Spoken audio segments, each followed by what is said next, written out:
ఇది అనిల్ గారి కోట అన్నమాట. సో ఇలాంటి కోటలు ఎన్నో ఉన్నాయి అనిల్ గారి. లేవండి, ఇది ఒకటే కోట.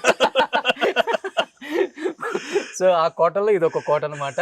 సో సార్, ఇల్లు అయితే చాలా చాలా చాలా చాలా బ్యూటిఫుల్గా నీట్గా చెప్తుంటారు కదా. మైసూర్ ప్యాలెస్లు ఎలా ఉంటాయో అంటే బెంగళూరు కర్ణాటక స్టేట్కి వెళ్ళి చూడండి అని చెప్తుంటారు, కానీ అప్పుడప్పుడు జూబ్లీ హిల్స్లో కూడా కొంచెం లోపలికి వస్తే కనబడదు అని ఇప్పుడే అర్థమవుతుంది.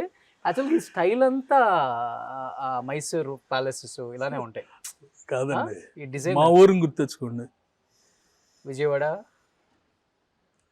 అమెరికాని గుర్తెచ్చుకోండి. ఓ అమెరికాలో కూడా ఉంటాయి. అమెరికాలో ఏముంటుంది? అది white palace, white house. White house. అదే డిజైన్. ఓ అదే డిజైనా? ఓ అది చూసి ఇక్కడ. అది రెగ్యులర్ ప్యాటర్న్ అండి అక్కడ. ఓకే. సో ఇక్కడికి వస్తున్నప్పుడు అక్కడ ఉన్నాం కదా, ఆ ఫీలింగ్ మీద. ఎయిర్లో కన్స్ట్రక్షన్ చేశారు, ఎంత బాగుంది అసలు. 10 years. 10 years అయిపోయింది.